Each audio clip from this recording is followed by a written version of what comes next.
ಪ್ರಭು ಯೇಸುವಿನಲ್ಲಿ ಪ್ರಿಯರೇ, ಕಳೆದ ವಾರದ ಶುಭ ಸಂದೇಶ ಸಮಾರಿತನ ಸ್ತ್ರೀ ಆ ಒಂದು ಸಂದೇಶ ಶುಭ ಸಂದೇಶನೇ 7 ನಿಮಿಷ ಇತ್ತು.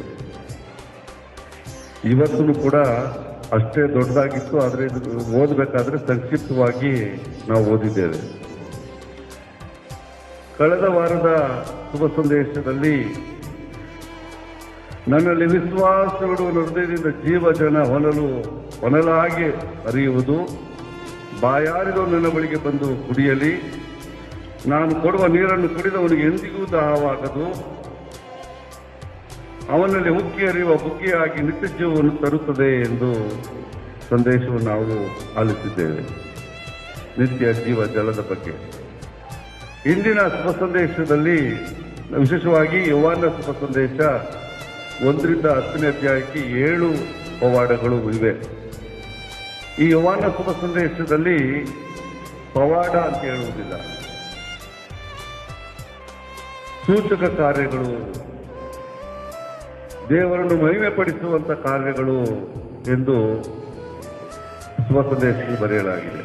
ಕಾನಾ ಊರಿನ ಮದುವೆಯ ಒಂದು ಸಂದರ್ಭ ನೋಡುತ್ತೇವೆ. ಇದರಿಂದ ಪ್ರಭು ಯೇಸುವಿನ ಮಹಿಮೆ ಹೆಚ್ಚಿತು ಎಂದು ಹೇಳುವುದನ್ನು ಕಾಣ್ತೇವೆ. ಆದ್ದರಿಂದ ಇಂದಿನ ಶುಭ ಸಂದೇಶದಲ್ಲಿ ನಾವು ಕಾಣುವಂಥದ್ದು, ಒಬ್ಬ ಹುಟ್ಟು ಕುರುಡನಿಗೆ ಯೇಸುಸ್ವಾಮಿ ದೃಷ್ಟಿಯನ್ನು ಕೊಡ್ತಾರೆ. ಯೇಸುಸ್ವಾಮಿ ನಡೆದು ಹೋಗುತ್ತಿದ್ದಾಗ ಒಬ್ಬ ಹುಟ್ಟು ಕುರುಡನನ್ನು ಕಂಡರು. ನೆಲದಲ್ಲಿ ಉಗುಳಿ ಮಣ್ಣಿನ ಲೇಪ ಮಾಡಿ ಅದನ್ನು ಕುರುಡನ ಕಣ್ಣಿಗೆ ಲೇಪಿಸಿ,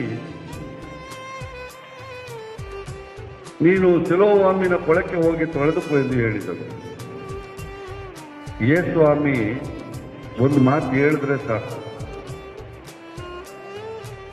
ಲಾಜರನೇ ಹೊರಗೆ ಬಾ. ಅವನು ಸಾವಿನಿಂದ ಎದ್ದು ಬಂದ. ಇನ್ನಿತರ ಪವಾಡಗಳಲ್ಲಿಯೂ ಯೇಸುಸ್ವಾಮಿ ಒಬ್ಬ ಶತಾಧಿಪತಿ ಹೇಳ್ತಾನೆ, ನೀವೊಂದು ಮಾತನ್ನು ನುಡಿದ್ರೆ ಸ್ವಾಮಿ ಸಾಕು ಅಂತ. ನಾವು ಪರಮಪ್ರಸಾದ ನೀವೊಂದು ಮಾತನ್ನು ನುಡಿದ್ರೆ ಸಾಕು ಸ್ವಾಮಿ ಅಂತ. ಆದ್ರಿಂದ ಇಲ್ಲಿ ಯೇಸುಸ್ವಾಮಿ ಮಾಡುವುದು ಒಂದು ವಿಚಿತ್ರ ಅಂತ ಕಾಣುತ್ತೆ. ಇದೇನು ವಿಚಿತ್ರ? ಇದು ಏನು ನೆಲದಲ್ಲಿ ಉಗುಳಿ ಮಣ್ಣಿನ ಲೇಪ ಮಾಡಿ ಅದನ್ನು ಕುರುಡನ ಕಣ್ಣಿಗೆ ಲೇಪಿಸ್ತಾರೆ. ಇದಕ್ಕೆ ದೃಷ್ಟಾಂತ ನಾವು ನೋಡುವುದಾದ್ರೆ ಆದಿಕಾಂಡದ 2ನೇ ಅಧ್ಯಾಯದ 6-7 ನಾವು ನೋಡ್ತೇವೆ.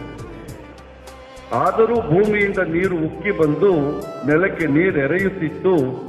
ಹೀಗಿರಲು ದೇವರಾದ ಸರ್ವೇಶ್ವರ ನೆಲದ ಮಣ್ಣಿನಿಂದ ಮನುಷ್ಯನನ್ನು ರೂಪಿಸಿ ಅವನ ಮೂಗಿನಲ್ಲಿ ಜೀವ ಶ್ವಾಸವನ್ನು ಊದಿದರು.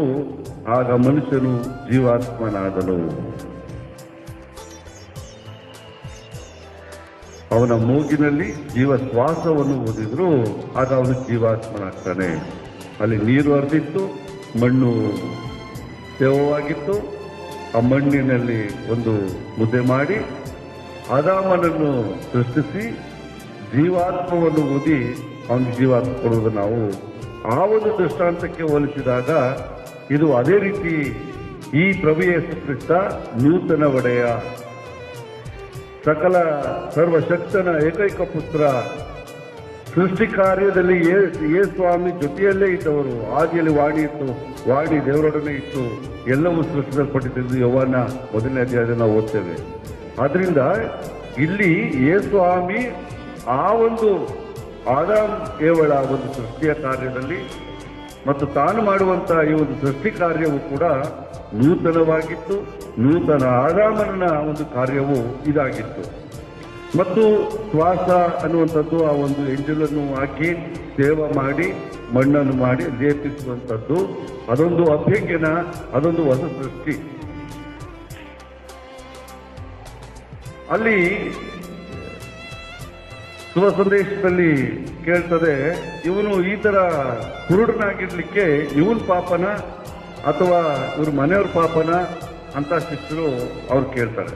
ಗುರುದೇವ, ಇವನು ಕುರುಡನಾಗಿ ಇರ್ಬೇಕಾದ್ರೆ ಅದಕ್ಕೆ ಯಾರ ಪಾಪ ಕಾರಣ? ಇವನದೋ ಇವನ ಎತ್ತವರದೋ? ಅದಕ್ಕೆ ಯೇಸುಸ್ವಾಮಿ ಹೇಳ್ತಾರೆ, ಇವನ ಪಾಪವಾಗಲಿ ಇವನ ಎತ್ತವರ ಪಾಪವಾಗಲಿ ಇದಕ್ಕೆ ಕಾರಣವಲ್ಲ. ದೇವರ ಕಾರ್ಯ ಇವನಲ್ಲಿ ವ್ಯಕ್ತವಾಗುವಂತೆ ಹೀಗಾಗಿದೆ. ಈ ಒಂದು ಕುರುಡನ ದೃಷ್ಟಿ ಪಡೆಯುವುದರ ಮೂಲಕ ದೇವರ ಮಹಿಮೆ ವ್ಯಕ್ತವಾಗುತ್ತೆ, ದೇವರ ಒಂದು ಶಕ್ತಿ ವ್ಯಕ್ತವಾಗುತ್ತೆ, ದೇವರ ಕಾರ್ಯ ಇವರಲ್ಲಿ ವ್ಯಕ್ತವಾಗುವಂತೆ ಹೇಗಾಗಿದೆ. ಪ್ರಭು ಯೇಸುವಿನಲ್ಲಿ ಪ್ರಿಯರೇ, ಅನೇಕ ರೀತಿ ನಾವು ಕಷ್ಟಗಳಲ್ಲಿ, ಕಣ್ಣೀರಿನಲ್ಲಿ, ತೊಂದರೆ, ತಾಪತ್ರಗಳಲ್ಲಿ ತೊಳೆಯುವಾಗ ದೇವರಿದ್ದಾರೆಯೇ ಎಂದು ಕೇಳ್ತೇವೆ.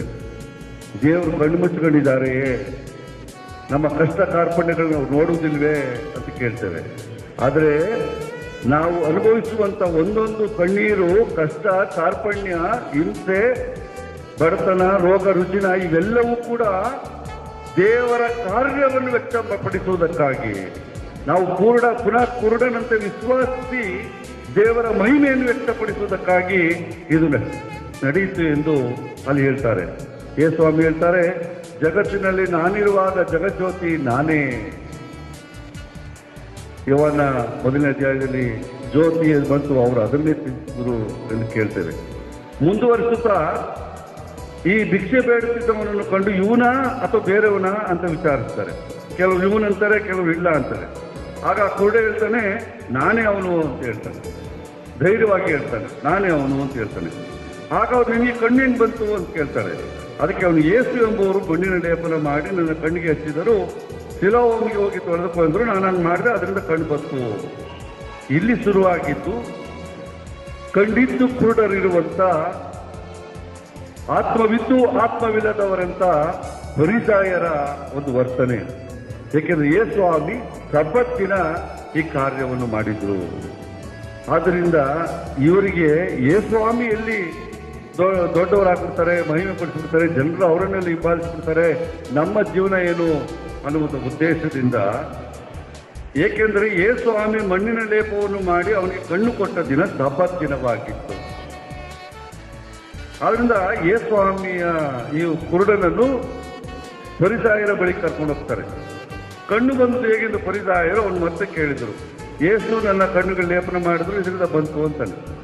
ಆಗ ಫರಿಸಾಯರು ಕೆಲವರು, ಇವನು ಹೆಂಗೆ ಇವನು ದೇವರಿಂದ ಬಂದವನಲ್ಲ, ಅವನು ಸಬ್ಬತ್ ನಿಯಮ ಪಾಲಿಸುತ್ತಿಲ್ಲ ಎಂದು. ಇವರು ಪಾಪಿಯಾದವರು ಇಂಥ ಸೂಚಕ ಕಾರ್ಯಗಳು ಮಾಡಲು ಸಾಧ್ಯವೇ ಎಂದು ಅವರಲ್ಲೇ ಭಿನ್ನಭೇದ ಉಂಟಾಯಿತು. ಕೆಲವರು, ಯೇಸುಸ್ವಾಮಿ ಈ ಕಾರ್ಯ ಮಾಡಬೇಕಾದ್ರೆ ಅವರು ಬೇರೆ ಥರ ಇರೋಕ್ಕಾಗುತ್ತಾ, ಇಷ್ಟೊಂದು ಅದ್ಭುತ ಮಾಡಬೇಕಾದ್ರೆ ಅವರು ಸಾಮಾನ್ಯರ ಎಂದು ಅವರಲ್ಲೇ ಭಿನ್ನಭೇದ ಶುರುವಾಗೋಯ್ತು.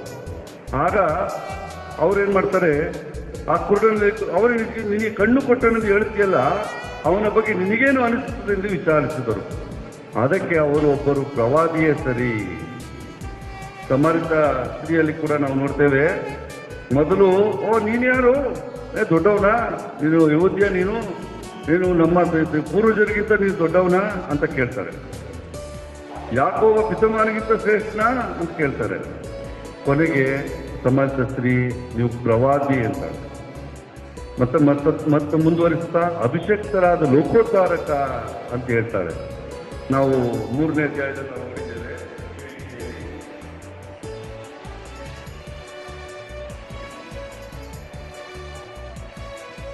ಕ್ರಿಸ್ತ ಪ್ರಭು ಸಮಾರಿತ ಸ್ತ್ರೀಯವರುಗಳಿಂದ ಕುಡಿಯಲು ನೀರನ್ನು ಯಾಚಿಸುವ ಮುನ್ನವೇ ಆಕೆಯಲ್ಲಿ ವಿಶ್ವಾಸದ ಕೊಡುಗೆಯನ್ನು ಪ್ರಶ್ನಿಸಿದ್ದರು.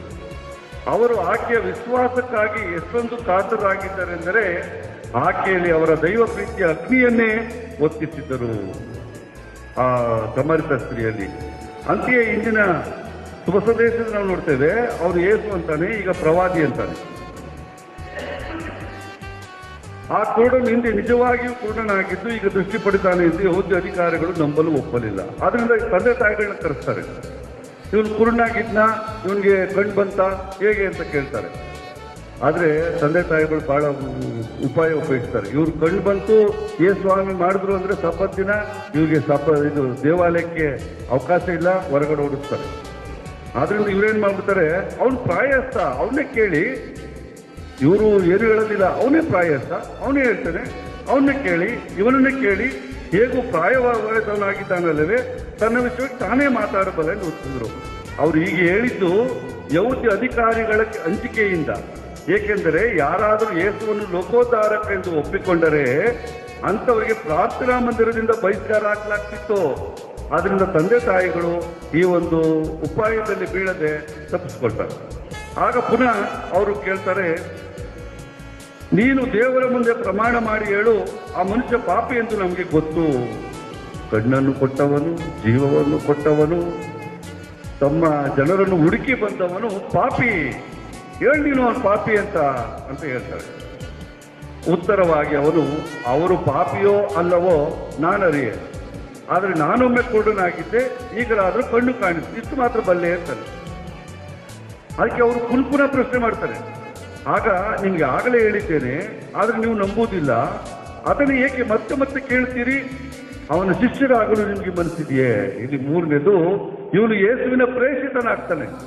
ಸಮಾರ್ಯ ಸ್ತ್ರೀ ಪ್ರೇಷಿತಳಾಗಿ ಇತರರನ್ನು ಯೇಸುಸ್ವಾಮಿಯ ಬಳಿ ಕರ್ಕೊಂಡು ಬಂದು, ಇಲ್ಲಿ ಏಕೆ ಮತ್ತೆ ಮತ್ತೆ ಕೇಳ್ತೀರಿ? ಅವನ ಶಿಷ್ಯರಾಗಲು ನಿಮ್ಗೆ ಮನಸ್ಸಿದೆಯೇ? ಬನ್ನಿ ಹೋಗೋಣ. ಇವನು ಪ್ರೇಷಿತನಾಗಿ ಕರೀತಾನೆ. ನೀನೇ ಅವನ ಶಿಷ್ಯ, ನಾನು ಮೋಸೆ ಶಿಷ್ಯರು, ಮೋಸೆ ದೇವರು ಮಾತಾಡಿದವರು, ಆದ್ರಿಂದ ಅದಕ್ಕೆ ಆ ಕುರುಡ ಏನಾಶ್ಚರ್ಯ, ನನಗೆ ಕಣ್ಣು ಬರೆಸಿದ್ದಾರೆ, ಅವನು ಎಲ್ಲಿಯವನು ನಾನರೇನು ಎನ್ನುತ್ತೀರಿ? ದೇವರು ಪಾಪಗಳಿಗೆ ಹೋಗೊಡುವುದಿಲ್ಲ, ಯಾರು ಭಯಭಕ್ತಿಯಿಂದ ದೇವರ ಚಿತ್ರ ನಡೀತಾರೋ ಅವರಿಗೆ ಹೋಗೊಡುತ್ತಾರೆ ಎಂದು ನಮಗೆ ಚೆನ್ನಾಗಿ ತಿಳಿದಿದೆ ಎಂದು ಅವರು ಹೇಳ್ತಾರೆ.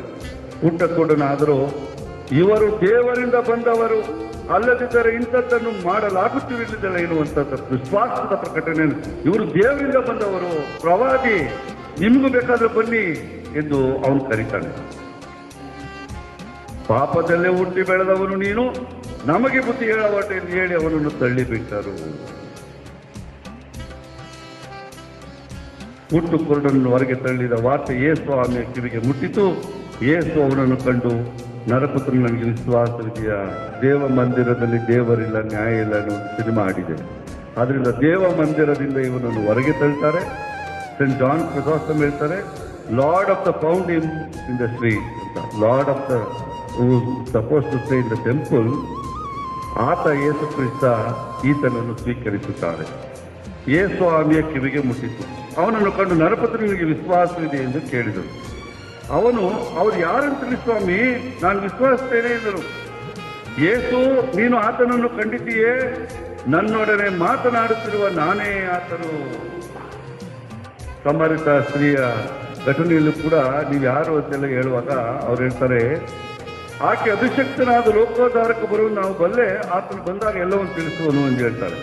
ಆಗ ಯೇಸು, ನಿನ್ನೊಡನೆ ಮಾತನಾಡುತ್ತಿರುವ ನಾನೇ ಆತನು ಎಂದು ಆಕೆಗೆ ಹೇಳ್ತಾರೆ.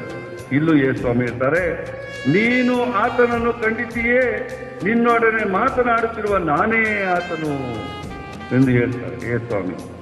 ಅದಕ್ಕೆ ಅವನು, ಸ್ವಾಮಿ ನಾನು ವಿಶ್ವಾಸಿಸ್ತೇನೆ ಎಂದು ಹೇಳುತ್ತಾ ಅವನು ಯೇಸುವಿಗೆ ಅಡ್ಡ ಬಿದ್ದನು. ಸಾಷ್ಟಾಂಗವಾಗಿ ಪ್ರಭು ಯೇಸು ಕ್ರಿಸ್ತರಿಗೆ ಸಮರ್ಪಿತನಾದನು. ಮೂರರಾಯದ ಅವ್ರು ನೋಡ್ತೇವೆ, ಯಾರೋ ದೇಶದಿಂದ ಬಂದವರು ಆ ಪುಟ್ಟ ಮಗುವಿಗೆ ಸಾಷ್ಟಾಂಗವಾಗಿ ಅಡ್ಡ ಬಿದ್ದು ನಮಸ್ಕರಿಸಿದರು. 9 ಕುಷ್ಠರೋಗಿಗಳು ನಾವು ನೋಡಿದ್ದೇವೆ. ಒಬ್ಬ ಸಮಾರ್ಯದವನು ಬಂದು ಯೇಸುಸ್ವಾಮಿಗೆ ಸಾಷ್ಟಾಂಗವಾಗಿ ಅಡ್ಡ ಬಿದ್ದು ಯೇಸುವನ್ನು ಸ್ವೀಕರಿಸಿದನು. ಪ್ರಭು ಯೇಸುವಿನಲ್ಲಿ ಪ್ರಿಯರೇ, ಕಣ್ಣಿದ್ದು ಕುರುಡರಿರುವಂಥ ಯೇಸುಸ್ವಾಮಿ ಹೇಳುವಂಥ ಮಾತುಗಳ ಪ್ರಕಾರ ನಾವು ಕಣ್ಣಿದ್ದು ಕುರುಡರಾಗಿರದೆ ಯೇಸುಸ್ವಾಮಿಯನ್ನು ವಿಶ್ವಾಸಿಸಿ ಅಡ್ಡ ಬಿದ್ದು, ನೀವೇ ಪ್ರವಾದಿ, ನೀವೇ ಕ್ರಿಸ್ತ, ಅಭಿಷೇಕ್ತರಾದ ಲೋಕೋದ್ಧಾರಕ ಎಂದು ನಾವು ಸಮರ್ಪಿಸಲ್ಪಟ್ಟು ನಮ್ಮ ಕಾಯಿಲೆ, ಕಷ್ಟ, ನೋವು, ಕಾರ್ಪಣ್ಯಗಳಿಗೆ ಆಸರೆಯನ್ನು, ರಕ್ಷಣೆಯನ್ನು ಯೇಸುಸ್ವಾಮಿಯನ್ನು ಪಡೆಯೋಣ. ಕುರುಡರು ಕಾಣುವಂತೆಯೂ ಕಾಣುವವರು ಕುರುಡರಾಗುವಂತೆಯೂ ತೀರ್ಪು ಕೊಡಲೆಂದೇ ನಾನು ಈ ಲೋಕಕ್ಕೆ ಬಂದದ್ದು. ತನ್ನ ಜನರಿಗಾಗಿ ಬಂದರೂ ಯೇಸುಸ್ವಾಮಿ ಅವರನ್ನು ಸ್ವೀಕರಿಸಲೇ ಇಲ್ಲ. ಯೋಹಾನ ಶುಭ ಸಂದೇಶ ನಾವು ನೋಡ್ತೇವೆ, ನಿಜವಾದ ಜ್ಯೋತಿ ಆ ದಿವ್ಯವಾಣಿಯೇ ಮಾನವರನ್ನು ಬೆಳಗಿಸಲು ಲೋಕಕ್ಕೆ ಆಗ ಬಂದರು, ಆದರೆ ಲೋಕವಾದರು ಅವರನ್ನು ಅರಿತುಕೊಳ್ಳದೆ ಹೋಯಿತು. ಅವರು ತಮ್ಮ ಸ್ವದೇಶಕ್ಕೆ ಬಂದರು, ಸ್ವಜನರೇ ಅವರನ್ನು ಬರಮಾಡಿಕೊಳ್ಳದೆ ಹೋದರು. 3ನೇ ಅಧ್ಯಾಯ 4ನೇ ವಾಕ್ಯ 19ನೇ ವಾಕ್ಯ. ತೀರ್ಪು ಏನು? ಜಗಜ್ಯೋತಿಗೆ ಬಂದಿತ್ತು, ಜ್ಯೋತಿ ಜಗತ್ತಿಗೆ ಬಂದಿತ್ತು, ಮಾನವರಾದರೂ ತಮ್ಮ ದುಷ್ಕೃತ್ಯಗಳಿಂದಾಗಿ ಆ ಜ್ಯೋತಿಗೆ ಬದಲಾಗಿ ಅಂಧಕಾರವನ್ನೇ ಅವಲಂಬಿಸಿದರು. 2ನೇ ಕೊರಿಂಥಿಯ 4:4 ನಾವು ಕೇಳ್ತೇವೆ, ಇವರು ವಿಶ್ವಾಸಿಸುವುದಿಲ್ಲ, ಏಕೆಂದರೆ ಪೃಥ್ವಿಯ ಮಿಥ್ಯ ದೈವವು ಇವರ ಮನಸ್ಸನ್ನು ಮಂಕಾಗಿಸಿದೆ. ದೇವರ ಪ್ರತಿರೂಪವಾಗಿರುವ ಕ್ರಿಸ್ತ ಯೇಸುವಿನ ಮಹಿಮೆಯನ್ನು ಸಾರುವ ಶುಭ ಸಂದೇಶದ ಬೆಳಕನ್ನು ಕಾಣದಂತೆ ಇವರನ್ನು ಕುರುಡಾಗಿಸಿದೆ. ಇಂದು ಯೇಸುವನ್ನು ನಾವು ಅರಿತವರಾಗಿದ್ದೇವೆ. ಯೇಸು ಸ್ವಾಮಿ ನಮಗಾಗಿ ಶಿಲುಬೆಯ ಮರಣದಲ್ಲಿ ಜೀವ ಕೊಟ್ಟಿದ್ದಾರೆ. ಈ ಒಂದು ದಿವ್ಯ ಬಲಿಪೆಯಲ್ಲಿ ತನ್ನ ವಾಕ್ಯಗಳ ಮೂಲಕ, ತನ್ನ ಶರೀರ ಮತ್ತು ರಕ್ತದ ಮೂಲಕ ನಮ್ಮನ್ನು ಉಣಬಡಿಸಿ ಸಶಕ್ತರನ್ನಾಗಿ ಮಾಡಲು ಅವರು ಬರುತ್ತಿದ್ದಾರೆ. ಅವರು ನಾವು ಕಂಡಿದ್ದು ಕುರುಡರಾಗುತ್ತೇವೆಯಾ? ಆದರೆ ಅಂತರಾತ್ಮದ ಕಣ್ಣುಗಳಿಂದ ಅವರನ್ನು ನೋಡ್ತೇವೆಯಾ? ಅವನು ಕಂಡಿದ್ದು ಕುರುಡನಾದ ಕಾಯಿಕವಾಗಿ, ಆದರೆ ಅಂತರಾತ್ಮವಾಗಿ ಅವನು ಯೇಸುವನ್ನು ವಿಶ್ವಾಸಿಸಿದ್ದಾನೆ. ಆದ್ರಿಂದ ಇಲ್ಲಿ ಕೇಳುವಂಥದ್ದು, ನೀವು ಕುರುಡರೇ ಆಗಿದ್ದರೆ ಪಾಪಿಗಳಾಗಿರ್ತಿರಲಿಲ್ಲ, ಆದರೆ ನಮಗೆ ಕಣ್ಣು ಕಾಣುತ್ತದೆ ಎಂದು ಹೇಳಿಕೊಳ್ಳುತ್ತೀರಿ, ಆದ್ದರಿಂದ ನೀವು ಪಾಪಿಗಳೇ. ಪಾಪಿ ಯಾವಾಗ ಆಗ್ತೀವಿ ಅಂತ ಹೇಳಿದ್ರೆ, ನಾವು ಕಂಡು ವಿಶ್ವಾಸಿಸಿದಾಗ. ನೀವು ಕುರುಡರೇ ಆಗಿದ್ದರೆ ಪಾಪಿಗಳಾಗಿರ್ತಿರಲಿಲ್ಲ, ಆದರೆ ನಮಗೆ ಕಣ್ಣು ಕಾಣುತ್ತದೆ ಹೇಳಿಕೊಳ್ಳುತ್ತೀರಿ, ಆದ್ದರಿಂದ ನೀವು ಪಾಪಿಗಳಾಗಿದ್ದೀರಿ.